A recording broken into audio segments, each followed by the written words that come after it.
வணக்கம். இன்றைக்கி நாம் பார்க்க போகிறது செட்டிநாடு முறையில் வெள்ளை பணியாரம் எப்படி செய்கிறதுன்னு பார்க்க போகிறோம். அதுக்கு வந்து பச்சரிசியும் உளுந்து பருப்பும் தேவை. பச்சரிசி வந்து 250 கிராம் உலக்கில் 1.5 உலக்கு எடுக்கிறேன். ஒரு உலக்கு, இது ஒரு அரை உலக்கு எடுத்திருக்கேன். இப்போ அதுக்கு தேவையான உளுந்தம் பருப்பு அரை உலக்கு, கால் உலக்கு, அரை உலக்குங்க கொஞ்சம் கம்மி தான். கால் உலக்கு உளுந்தம் பருப்பு எடுத்து ரெண்டையும் கலந்து வச்சுக்கிட்டு ஊற வச்சுருவோம்.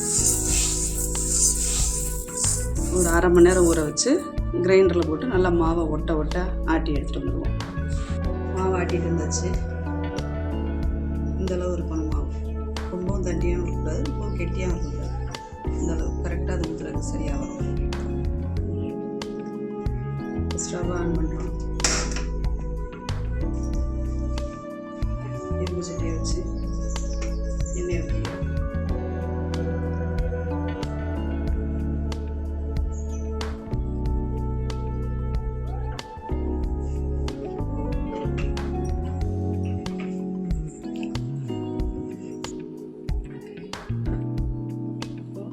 எண்ணெய் காஞ்சிச்சான்னு பார்ப்போம். ஒரு சொட்டு மாவை விட்டு பார்த்தோம்னா தெரியும் காஞ்சிருச்சு. குழம்பு பணியாரம் இந்த மாதிரி கரண்டி எடுத்துட்டு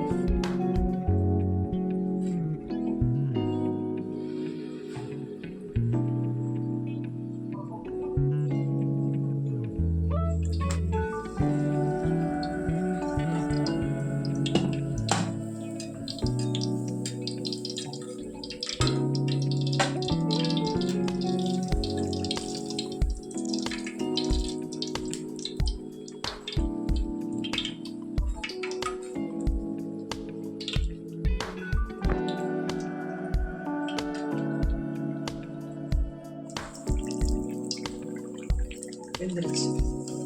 எடுத்து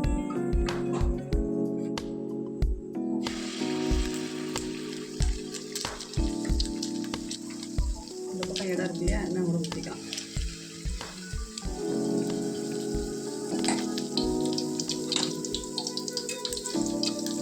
இந்த மாதிரி புதுசு வரும்போது பணியாரம் டேஸ்டாக இருக்கும். இந்த மாவு அரைச்சது, மாவு பக்கம் கரெக்டாக இருக்கணும். இதெல்லாம் எடுத்து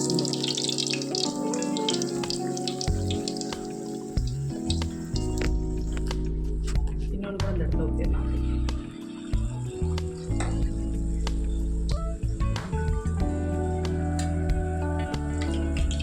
திருப்பி போட்டு திருப்பி போட்டு எடுத்துருங்க.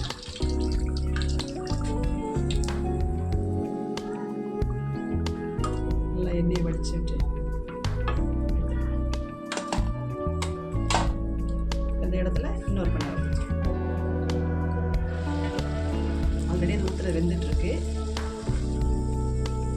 இதான் இடம் இருக்கு.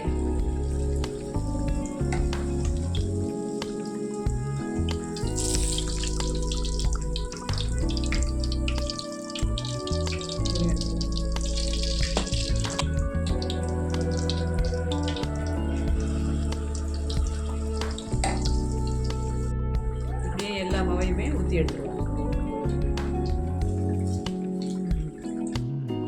அவ்வளோதான். இப்போ எல்லா மாவையும் ஊற்றி எடுத்தாச்சு. வெள்ளை பணியாரம் ரெடி. வெள்ளை பணியாரத்துக்கு கார சட்னி வச்சுருக்கேன். 2 தக்காளி, 4 வரமிளகாய், கொஞ்சம் பூண்டு, உப்பு போட்டு அரைச்சி வச்சுருக்கேன். பச்சையாக வச்சுருக்கேன். நல்லா இருக்குது, டேஸ்ட்டாக இருக்கும். இப்போ பணியாரம்